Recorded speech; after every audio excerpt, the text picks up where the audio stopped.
दीपक बैज जी भूपेश बघेल जी को नमस्ते कर रहे हैं, वो नमस्ते भी नहीं करते हैं, तो ये अपने में लड़के खत्म हो रही है। ये कांग्रेस जो है लगातार पहले भी आरोप लगाते रही ताकि रुक जाए, अभी भी आरोप लगाने का काम कर रही है। अतः कांग्रेस की जो पार्टी है वो अपने में लड़ रही है, वो विपक्ष में तो है लेकिन वो मजबूती से या फिर हमारे से टकराने के बजाय खुद पे टकरा रही है। हमारे पास 3 साल से अधिक का समय है, युवाओं से जो भी वादे हमने किए हैं उसको पूर्ण भी करेंगे और युवाओं को अपने साथ साधने में कामयाब भी रहेंगे। जी, हम आज बात कर रहे हैं राहुल टिकरिया जो छत्तीसगढ़ भाजपा के युवा मोर्चा के नए अध्यक्ष बने। राहुल जी, बहुत स्वागत है आपका हमारे खास कार्यक्रम में। राहुल टिकरिया का अपना विजन क्या है युवाओं को लेके, प्रदेश को लेके? देखिए, अभी तो फिलहाल हमारा विजन एक ही है, संगठन मजबूत करना। संगठन में पद मिलने के बाद थोड़ा स्वभाव बदल जाता है, राहुल टिकरिया के साथ भी ऐसा होगा क्या? वो तो समय के साथ में सभी का स्वभाव बदल जाता है। नेताओं का बड़ा दबाव भी होता है संघ एडजस्टमेंट को लेकर। अभी तक तो नहीं आया है। अपने बॉडी में कितना % आप रिजर्व रखेंगे पैराशूट लैंडिंग के लिए? मैं तो सिर्फ टीम बना के दूंगा, बाकी हमारे संगठन जो आदेश करेगा वो जारी होगा। बीजेपी की युवा टीम, युवा बॉडी और कांग्रेस के युवा पे कितना फर्क देखते हैं आप? उनके पास ना वैचारिक पद्धति है, उनके पास सिर्फ और सिर्फ हुड़दंग करने की पद्धति है। एक एलिगेशन लगा कि साहब आपने बड़ा विरोध किया और उसके एवज में आपने 50 लाख रुपए मांग लिया। कई प्रकार की चीजें हैं, कई प्रकार के एलिगेशन लगे और हम लड़ने से नहीं रुके। राजनीतिक आरोप प्रत्यारोप से होते होते व्यक्तिगत आरोप तक आप पे लग गए।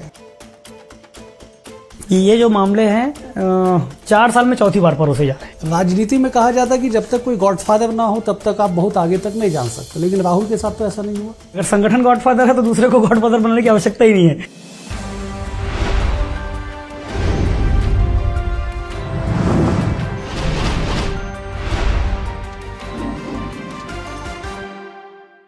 नमस्कार, बीएस टीवी के खास कार्यक्रम में आप सभी का स्वागत है। मैं हूं डॉक्टर अवधेश मिश्रा। छत्तीसगढ़ राजनीति का एक ऐसा सितारा जो संघर्षों से जन्मा और यहां तक अपने दम पे मुकाम बनाते हुए पहुंचा। जी, हम आज बात कर रहे हैं राहुल टिकरिया जो छत्तीसगढ़ भाजपा के युवा मोर्चा के नए अध्यक्ष बने। राहुल जी, बहुत स्वागत है आपका हमारे खास कार्यक्रम में। राहुल टिकरिया एक ऐसा नाम जो गाँव की राजनीति करते करते प्रदेश की राजनीति तक कैसे पहुंच गया, बताइए जरा। हाँ, सबसे पहले अवधेश भी आपको बहुत बहुत धन्यवाद। और रही बात ग्रामीण राजनीति की, तो आपको बता दूं, सबसे पहले तो मेरी पढ़ाई रायपुर में हुई। दुर्गा कॉलेज में बीकॉम किया, महंत कॉलेज में एमकॉम किया, फिर कुशाभाऊ ठाकरे जर्नलिज्म यूनिवर्सिटी से मैंने एपीआर में पोस्ट ग्रेजुएशन लिया। और उसी दौरान छात्र राजनीति का 3 साल लगभग वो डायरेक्ट चुनाव ओपन किया गया था डॉक्टर रमन सिंह जी के समय में। तो विद्यार्थी परिषद के वोट से मैंने प्रभारी रहते हुए यूनिवर्सिटी जिताने का भी काम मैंने लगातार किया। फिर गांव पहुंच के, चूंकि मेरा गांव बेमेतरा जिले के बेरला विकास खंड के ग्राम सिलघट पड़ता है भिमौरी के पास, तो वहाँ पे जाते ही 5-6 महीने तो मैंने खैर सोशल एक्टिविटी किया। अंकुर फाउंडेशन के नाम से मेरा एक समाज सेवी संस्था है। उसके बाद 7 माह बाद करीब जिला पंचायत और पंचायती राज का चुनाव था। चूंकि पहले भी आसपास में मम्मी पापा दोनों जनपद सदस्य रहे हैं और उस बेल्ट को छोड़ के मैंने जानबूझ के अपना घर छोड़ के दूसरी जगह जाके मैंने जिला पंचायत का चुनाव लड़ा और करीब 13,900 वोटों से मैंने चुनाव जीता था। उसके बाद अभी तो 6 महीने फिर से 5 महीने पहले फिर से जिला पंचायत का चुनाव हुआ, मैं उसमें फिर से रिपीट हुआ और जिला पंचायत का सभापति फिर से दूसरी बार अभी बेमेतरा का हूं। तो लगातार वो संघर्ष रहा और चूंकि मैं फर्स्ट जब जिला पंचायत बना तो विपक्ष में बना और कांग्रेस की सरकार थी। लगातार आपके चैनल के माध्यम मीडिया में एज अ पैनलिस्ट और क्षेत्र में किसान मोर्चा और मेरे पास सहकारिता प्रकोष्ठ की जिम्मेदारी भी थी। तो जो कांग्रेस की सरकार में लगातार जो गौठान घोटाले थे, गोबर खाद के घोटाले थे, उस मामले को बड़े पुरजोर तरीके से हमने उठाया। बहुत युद्ध स्तर पर लड़ाइयां लड़ी, जिसके चलते करीब विपक्ष में 14 FIR मेरे ऊपर हुए और 5 बार मुझे जेल डाला गया। और जब जब मुख्यमंत्री या उप मुख्यमंत्री जी का दौरा रहता था बेमेतरा में, मुझे अस्थायी रूप से गिरफ्तार तो किया ही जाता था। तो ये लगातार संघर्ष चला, कई प्रकार के मेरे ऊपर एलिगेशन भी लगाए गए रोकने के लिए, जो अभी हाल में बनते ही फिर से आ गया था, तो मैंने पीसी लिया था फिर से। तो ये कांग्रेस जो है लगातार पहले भी आरोप लगाते रही ताकि रुक जाए, अभी भी आरोप लगाने का काम कर रही है। हालांकि मेरे पीसी के कुछ टाइम बाद ही उनका भी पीसी आता है, उसमें कहा जाता है कि हमारा उसमें कोई हाथ नहीं है। तो ये दोनों ही जिला पंचायत चुनाव में बीजेपी ने आपको अधिकृत नहीं किया नहीं, किया पहले चुनाव में मैं कैसे भाजपा में फिर पहले चुनाव में स्वतंत्र कर दिया गया था, ना मुझे अधिकृत किया गया ना दूसरे को अधिकृत किया गया, तो वो ओपन था। और पंचायती चुनाव में किसी भी प्रकार का सिंबल का विषय नहीं रहता है। तो पहला चुनाव तो बिना अधिकृत हुए और बिना, चूंकि हालांकि मैं भी अधिकृत नहीं हूं, दूसरा भी अधिकृत नहीं हुआ, लेकिन दूसरी जो चुनाव था उसमें मैं बकायदा पार्टी से अधिकृत होकर चुनाव लड़ा था। और आपको बता दूं कि भारतीय जनता पार्टी ने एक बड़ी जिम्मेदारी, एक महती जिम्मेदारी, क्योंकि किसी भी संगठन का जो है, और खास करके भारतीय जनता पार्टी में युवा मोर्चा का जो संगठन होता है, इसे रीढ़ की हड्डी कहा जाता है, मतलब संगठन की रीढ़ है युवा मोर्चा। और ये महती जिम्मेदारी मुझे पार्टी ने सौंपी है। इसके लिए आपके चैनल के माध्यम से पुनः भारतीय जनता पार्टी के शीर्ष नेतृत्व छत्तीसगढ़ को मैं बहुत बहुत धन्यवाद देता हूं। और ये मेरे लिए बड़ी उपलब्धि है कि मैं 6 साल, मतलब पहले तो विद्यार्थी परिषद में रहा, 6 साल से full face Bharatiya Janata party में हूं। और भारतीय जनता पार्टी ने ये 6 साल में मुझे 5वें मोर्चा में दिया है स्थान। सबसे पहले किसान मोर्चा में एज अ सोशल मीडिया प्रभारी रहा। फिर जब ये गौठान घोटाले, गोबर खाद के घोटाले कांग्रेस सरकार में आया तो मुझे सहकारिता प्रकोष्ठ में जिला संयोजक की जिम्मेदारी दी गई। उसके बाद जब न्यूज चैनल में विपक्ष में जब 1-1.5 साल बचे थे तो एज अ डिबेट करने के लिए मुझे मीडिया पैनलिस्ट बनाया गया। इलेक्शन के जस्ट कुछ दिन बाद ही मुझे Bharatiya Janata party main body में प्रदेश कार्य समिति की जिम्मेदारी दी गई थी, उसमें मुझे रखा गया था। और आज विधानसभा चुनाव के लगभग 20 माह बाद मुझे भारतीय जनता पार्टी ने युवा मोर्चा प्रदेश अध्यक्ष की प्रदेश अध्यक्ष की बड़ी जिम्मेदारी दी है। तो मैं आपके चैनल के माध्यम से पुनः भारतीय जनता पार्टी और हमारे युवा मोर्चा के सभी साथियों का बहुत बहुत धन्यवाद करता हूं। राहुल टिकरिया का एक उग्र स्वभाव है राजनीति में। जब आपने एक शराब दुकान को लेकर भी बड़ा आंदोलन किया था, संभवतः पहला FIR आपका उसी खिलाफ हुआ था, SP कार्यालय में आप लोगों ने चूड़ी उड़ी फेंक दी थी, नॉन अवेलेबल FIR था। उसके बाद आपने पिछली सरकार में भी लगातार आंदोलन किया, अब इस सरकार में जिम्मेदारी बदल गई है, स्वभाव कैसे बदलेंगे? देखिए, स्वभाव बदलने वाला विषय क्या है, जहां पे आवश्यकता है यहाँ पे भी हम उग्र हैं। अभी आप देखिए बिहार में जैसे ही हमें पता चला कि नरेंद्र मोदी जी के माता जी के विषय में बड़ा शब्द कांग्रेस के मंच से कहा गया, शाम को हम एकदम शॉर्ट नोटिस में कहते हैं कि कल पुतला दहन करना है दंतेवाड़ा में। चूंकि उस जिले में बाढ़ का विषय था उस समय, पूरे संगठन के दृष्टिकोण से 36 जिले हैं, दंतेवाड़ा जिला छोड़ के 35 जिलों में पुतला दहन कर दिया गया। कई जिलों के तो विधानसभा स्तरीय पुतले दहन किए गए। तो जाहिर सी बात है, जहां पर आवश्यकता होगा वहां पे हम उग्र रहेंगे। अभी आप देखिए, जैसे ही मेरा विषय आया, एलिगेशन वाला मामला फिर से कांग्रेस ने उठाया, मैं प्रेस वार्ता लेता हूं और उसी दिन और दूसरे दिन जिस जिले के कांग्रेसी कार्यकर्ताओं ने या विपक्षियों ने मेरे खिलाफ पोस्ट किए थे, लगभग 17 जिलों में और 34 थानों में उनके खिलाफ FIR के लिए आवेदन हो गया। तो जहां पे उग्र होना है वहां पे उग्र रहेंगे। और आप कल का ही विषय देख लीजिए, मचांदुर का, जहां पे गृह मंत्री जी हमको झंडा देते हैं, हम झंडा ले जाके वहां पे पूरे दल बल के साथ में, युवा मोर्चा के साथ में सेना का सम्मान भी करते हैं और भगवा ध्वज का भी सम्मान करके मचांदुर में निषाद परिवार के घर में ध्वजा हम लगा कर आते हैं। तो ये जहां पर आवश्यकता वहां पे राहुल उग्र ही रहेगा। लेकिन बीजेपी में उग्र राजनीति को ज्यादा महत्व नहीं दिया जाता है, बड़े शालीन, बड़े सौम्य राजनीति के साथ बीजेपी बढ़ती है। देखिए, महत्व दिया गया होगा तभी तो मुझे अलग अलग समय में अलग अलग मोर्चों में दिया गया। मैं युवा मोर्चा का नहीं था, लेकिन मुझे युवा मोर्चा के प्रदेश अध्यक्ष की जिम्मेदारी दी गई। ये भारतीय जनता पार्टी में संभव है, जहां पर आपको आपके नेतृत्व के अनुसार अलग अलग स्थानों पे स्थान दिया जाएगा। ऐसा नहीं था कि मैं युवा मोर्चा से काम करते करते यहां तक पहुंचा हूं। मैं किसान मोर्चा रहा, सहकारिता प्रकोष्ठ रहा, मीडिया पैनलिस्ट रहा।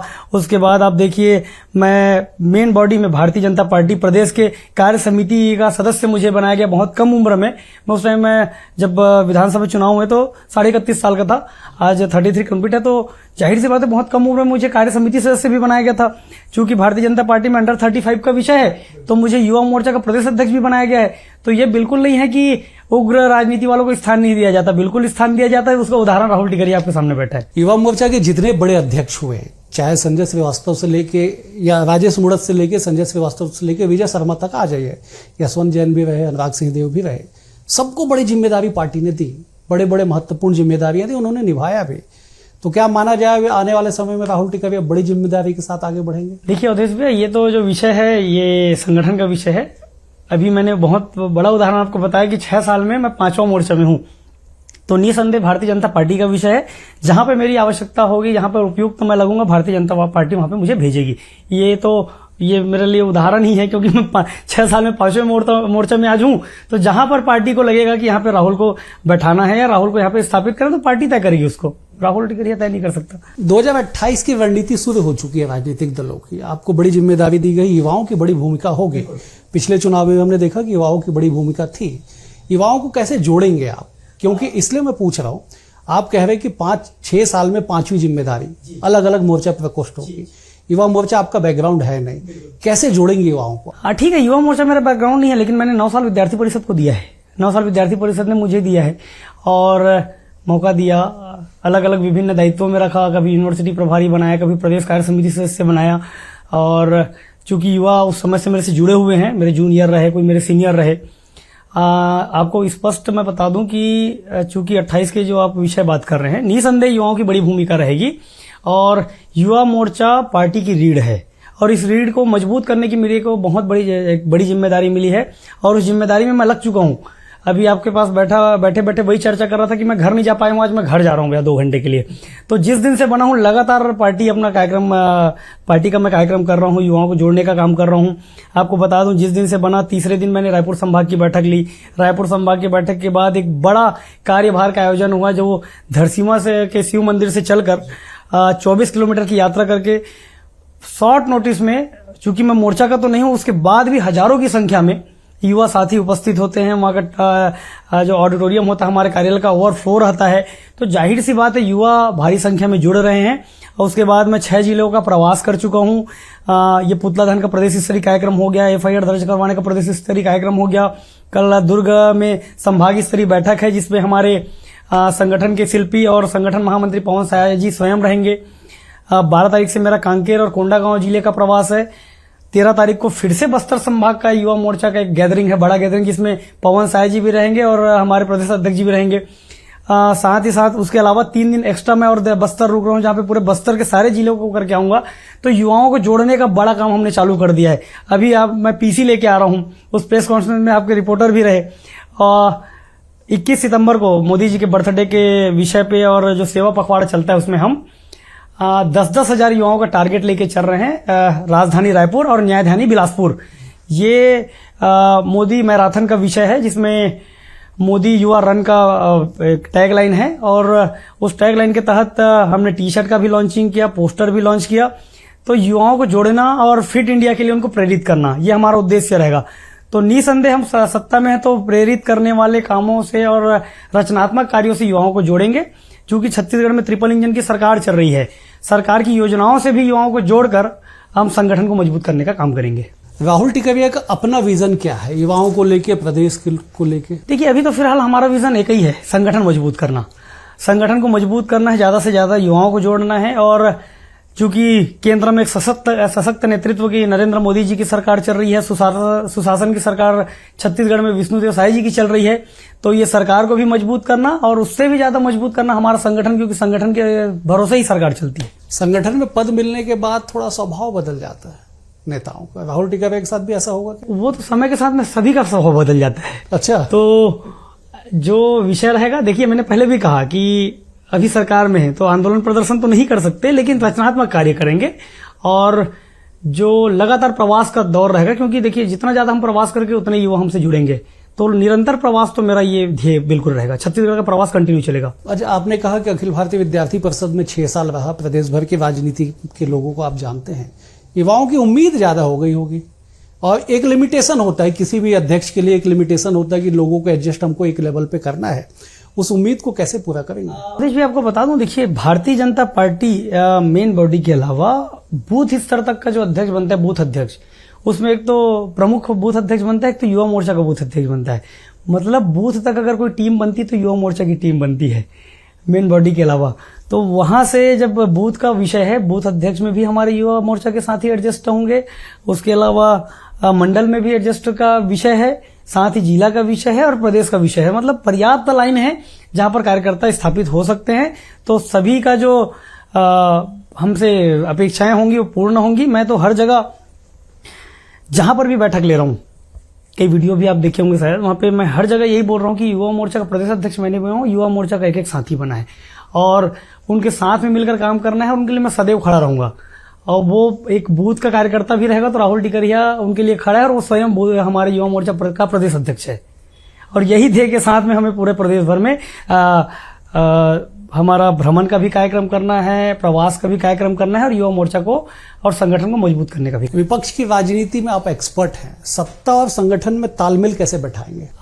ये कार्यक्रम चालू हो गया है। हम लगातार जैसे संभाग की जो भी बैठक हो रही है वहां पे आप देखिएगा एक विषय विशेष रहेगा कि युवा मोर्चा प्रदेश अध्यक्ष के साथ में युवा आयोग का अध्यक्ष भी साथ में बैठता है।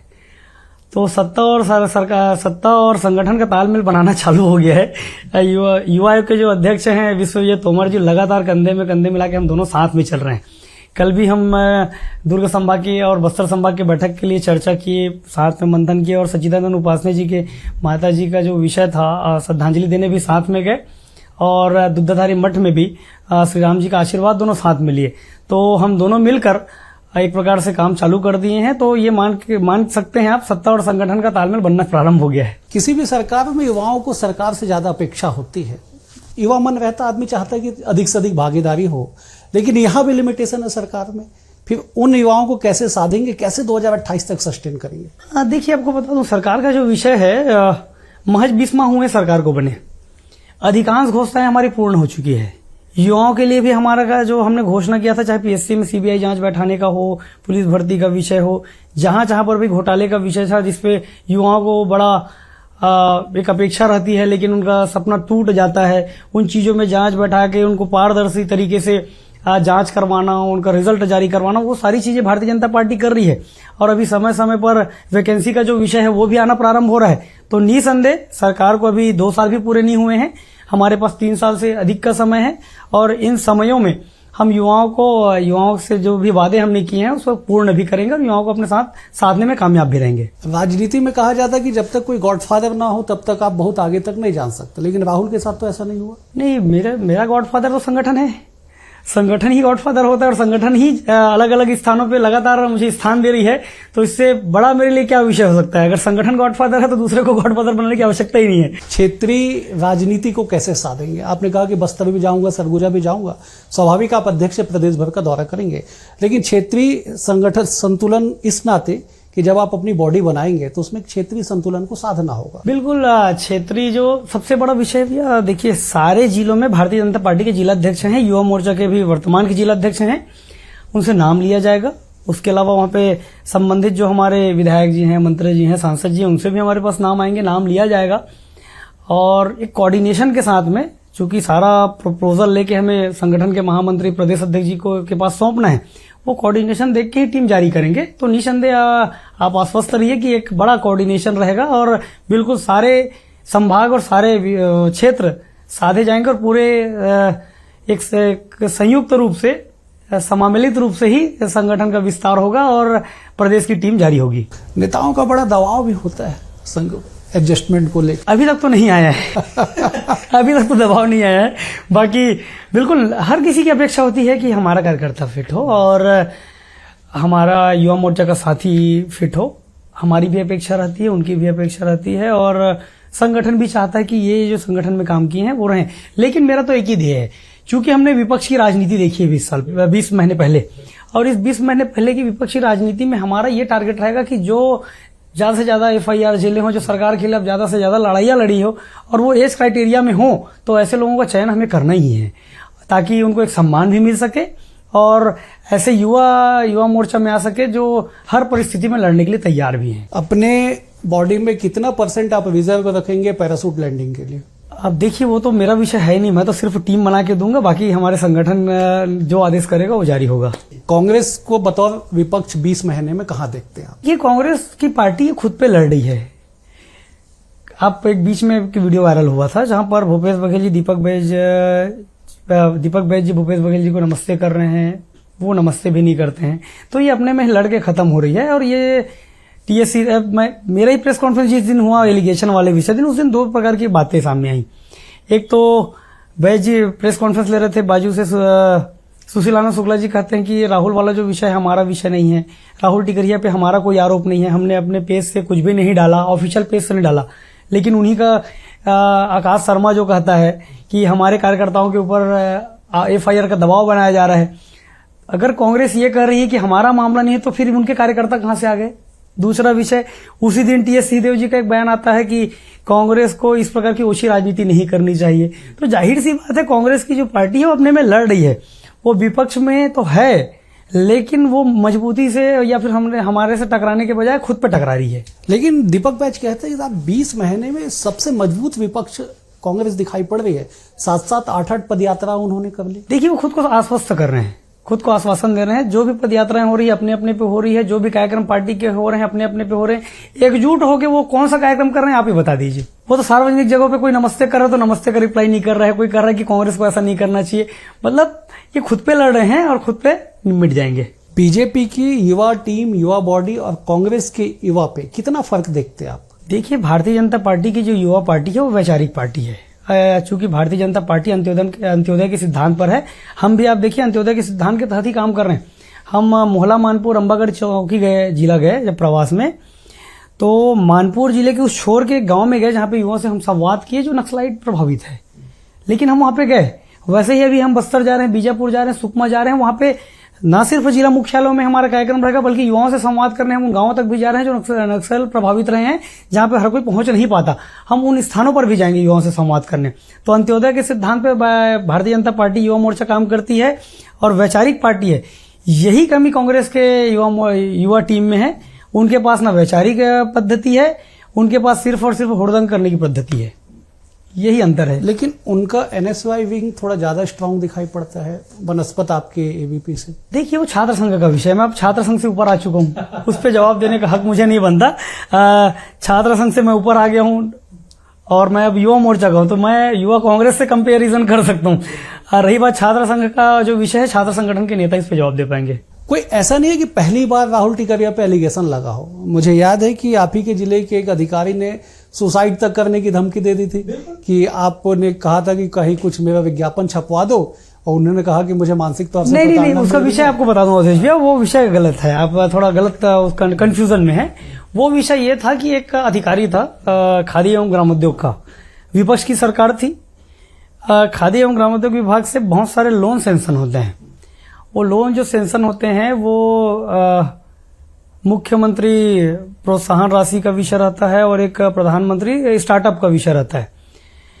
उसमें 25 लाख 30 लाख छोटे उद्यमी को और 2 लाख से लेके 25-30 लाख रुपए तक का लोन सैंक्शन होता है।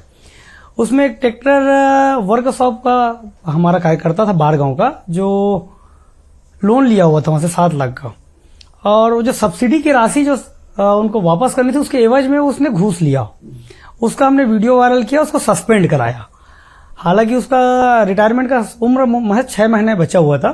तो उसने कलेक्टर के साहब के सामने हमारे ऊपर आरोप लगाया कि भाई साहब ऐसा ऐसा विषय है कलेक्टर साहब, तो मुझ पर आरोप लगा रहे हैं। लेकिन हमारे पास तो पूरे फुटेज थे, हमने फुटेज जारी कर दिए फिर मीडिया में। हम वो जो मतलब रिटायर होने वाला है करके फुटेज रोक के रखे थे, हमने फुटेज फिर जारी किया।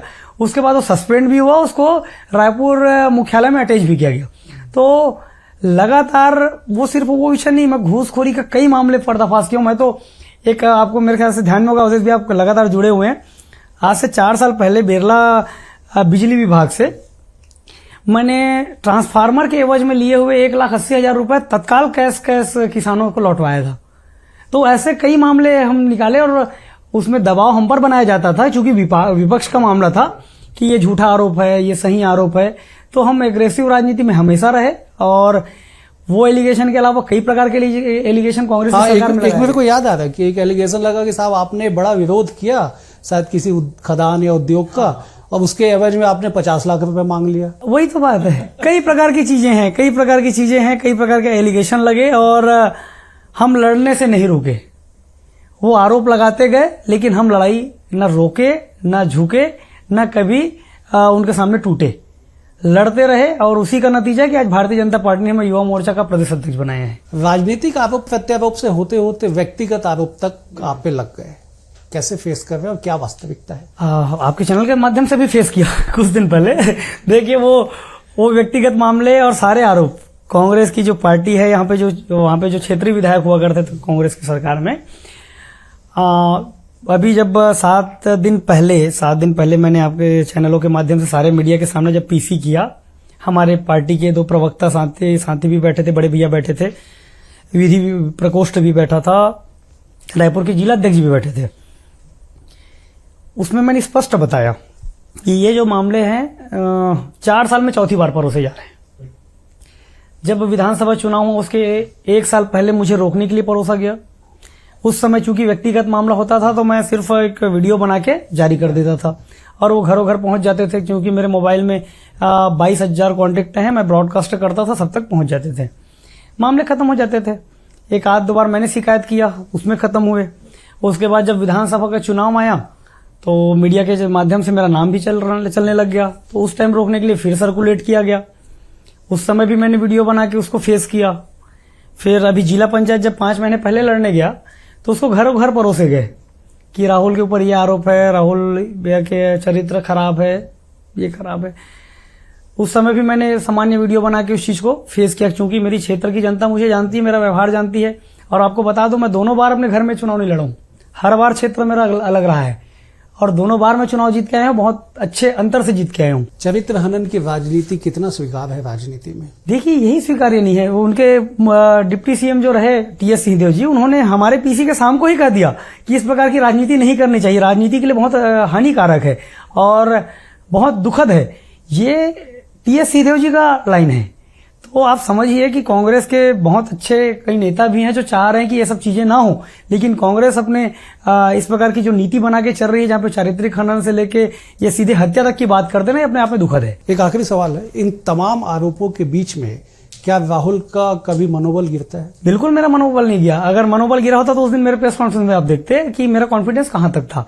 और मैं लगातार ये चलते रही, चीजें चलते रही। मेरे पास कई प्रकार के लोगों का फोन आता था, मीडिया का फोन आता था, मैंने हर किसी को फेस किया। बल्कि प्रेस कॉन्फ्रेंस के 1 दिन पहले ठीक पुतला दहन का कार्यक्रम था और मैं रायपुर के अंबेडकर चौक में जो पुतला दहन हुआ उसमें शामिल था। वहां पर भी 50 मीडिया से मैंने फेस किया। मैं कहीं पे पीछे नहीं हटा, ना मैं कहीं पे घर पे बैठा। मेरा कॉन्फिडेंस ना गिरा है ना गिरेगा, क्योंकि ये 4 साल पूरा, मैं 4 साल से इस चीजों को फेस कर रहा हूं। अब तो मैंने क्लियर कर दिया है कि जो थानों का जो पेपर है उसके माध्यम से मानहानि का भी मामला जाएगा, क्योंकि ये कोर्ट का भी अवमानना है, सिर्फ राहुल टिकरिया का अवमानना नहीं है। बेहद शुक्रिया आपको समय देने के, खूब शुभकामनाएं। बड़े भैया, आपसे लगातार जुड़ा रहा, आप मुझे बुलाया उसके लिए बहुत बहुत धन्यवाद। चलिए, अगले अंक में एक और शख्सियत के साथ होगी मुलाकात, तब तक के लिए नमस्कार।